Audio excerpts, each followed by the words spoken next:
Hi, everybody. This is my voiceover for the second War of Eternity from 29 May 2016. This is Diamond Group again with me, Philandale, and Lilbish. This first round started early. You can see there was still like 20 seconds left on the timer, so I'm wondering if that caught anybody off guard. Bish and I were, well, I was ready. Lilbish wasn't quite ready yet, and so he AFK'd these first couple rounds. So it looks like the points did not reset from last week. We kept the same points, which will make it very difficult for players who started in Gold Group to stay in Diamond Group because they just don't have very many points. So I have a strong feeling that it's really only going to be the top 8 players who started in Diamond Group hanging on to that prestige for quite a while, because you really have to win a lot in Diamond Group to stay in Diamond Group if you don't have all the points from last week. So we did a similar strategy this time around. You can see we did no inspiration. We didn't really mean to do inspiration last week either. So no inspiration, and we got Senzi first round with Ice Princess. Lilbish already used his revive. It's always difficult here trying to figure out heals. It's weird, as a mage using a Frigga, back in the old days I would just be loaded with heals, but now the only heals that I'm carrying are the Rain Dance in Frigga mode, and then the Starring Crescent Marriage skill, which only heals a little bit. Oh, and then I guess I also have that Titan, the Heal Titan, which goes off first or second round, but isn't very useful for later in the fight. So that's all we got for heals. So we also have a revive. So it's really just a matter of trying to do damage and not take damage, which is why I'm using so many shields. Starting with that Guardian Titan, transitioning into the Guardian Rune pretty early on, and then I'll throw up the Frigga Shield to protect myself and Lilbish as our other shields fade away. Against players like Salazar and Big Bailey, they're very tough players, and so especially with their level 5 inspiration, that gives them a 25% stat bonus over us. And so in order for us to really stand a chance, we need to get lucky with some chaoses and some stuns. I have the stun on my Eudaimon, which doesn't work all that often. But I have maximum influence on my Eudaimon, which helps get more stuns. But here we're in a lot of trouble. We're both down in regular mode. Can't use my rune or Lightbringer to get back into self mode. And so we're pretty much done. Seeing a lot of Friggas in here. So I've been running a lot of wind and water resistance. I think that's really a good way to go. Just Frigga is so overpowered for these team things, with all the heals and steals. And then the next most common we see is Odin's. Here, these chaoses are the bane of my existence. See I got chaosed on my first turn. I usually want to Lightbringer as my first attack, but I can't if I'm chaosed. Some of these fights I used Lightbringer anyways, and tried to get Lilbish to cure that. If you don't know the Starring Crescent skill for married couples, it gives you a slight heal, and then it also works as a purify, and will get rid of some debuffs that are on you. So sometimes I try that Lightbringer anyways and try to get Lilbish to purify it for me before it goes off, and I don't think it really worked very well, so we got to work down our timing a little bit better. This is a really close fight. I got that shield up right in time. Cypress just hits really, really hard, and he got us down in health really far. But I threw up that shield, and we were out of heals, but we hung on at the very end, and it was good. Good fight. All of these are really, really close fights. The ones that we won could have gone either way, and the ones that we lost, well, many of them could have gone either way also. So, depending on the week, I feel like we could take anywhere from 2nd to 9th. Maybe not 2nd, maybe not 9th, but certainly there's a lot of these fights that could go either way. Shady's another one, very tough player, very respected.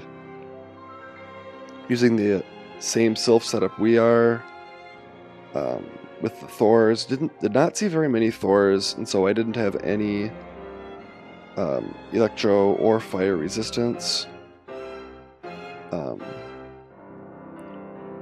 Here, we found an advantage to targeting the weaker player early on. You can see, Lil Bish killed Warcankles here, and the advantage of that is that it'll keep one of their players out of Sylph mode, so only one of them can be in Sylph mode ever. And even though it is the stronger player, and, we're a little nervous about having the stronger player in Sylph mode, having only one in Sylph mode at a time helps keep our group intact, because then they're just not hitting as hard, and we can control the battlefield a lot better. I often refer to Wartune in terms of the theory of war, doing fire and maneuver, where you exploit enemies' weaknesses and create weaknesses instead of just trying to launch a straight-up war of attrition. You have to take advantage of those momentary openings in battle. It's a lot like, the actual theory of war and real combat, which is one of the things I like about this game. See here, I'm chaosed. I've got a Lightbringer incoming already, so I'm trying to get Lilbish to cure me. I don't remember if it works on this one. And nope, we gave Lightbringer to the other team so they can get in Sylph mode before us. Luckily, I don't think they realized that until we were already getting into Sylph mode, so they couldn't really capitalize on that advantage. But their kids were still alive. Their Eudaimon throwing up lots of heals, which limits our ability to, take them down. Wow. Yeah, they just hit really hard. Couldn't take that double team there. We didn't get our shields up. We got the drop on us. And here's Queen Bee, who one-shot us last week. And just killed Lilbish in that first shot. But I've got my Guardian Rune up, and we're hanging in there. But they both got into Sylph mode before us. We're in a lot of trouble here. They can do steals to keep us out of Sylph mode. And we rely on my Frigga a lot for heals and shields, and so if I can't get into Sylph mode, we're in a world of hurt.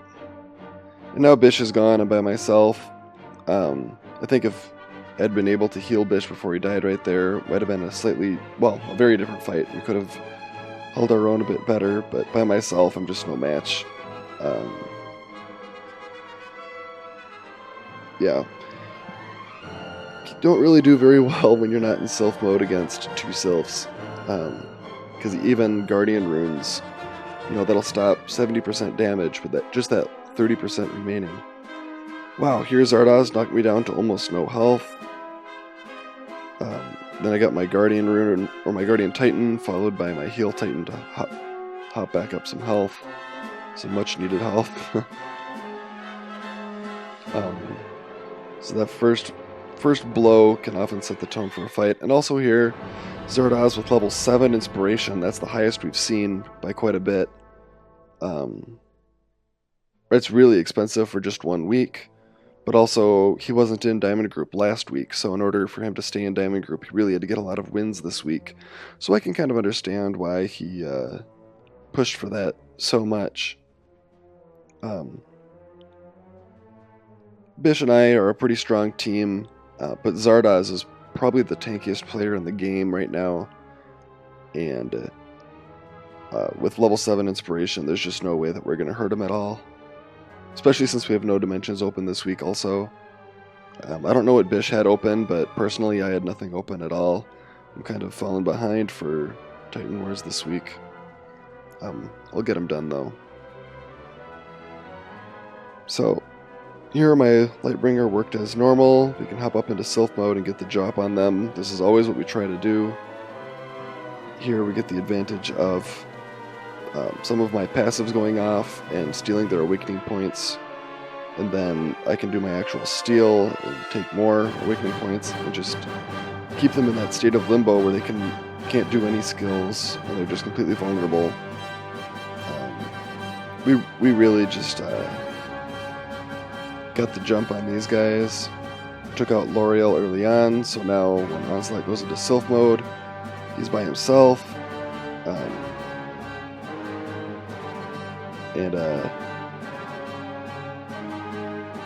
Yeah.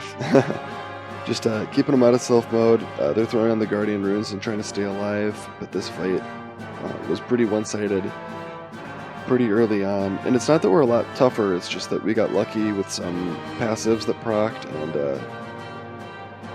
we just got the drop on them with that Lightbringer. Last week, Onslaught beat us, and this week we beat them. Here's Chili. Chili is always a really, really tough fighter. Last week we managed to beat him because Slap and Tickle didn't offer much support. But this week, Lil Bish and I switched a bunch of our resistances to Light and Dark to fight Zardoz. So then when we were up against Chili, we didn't have as much Light and Dark resistance, and we were more vulnerable to his Frigga. And Slap and Tickle did a much better job of keeping up those shields and defensive passives and staying alive.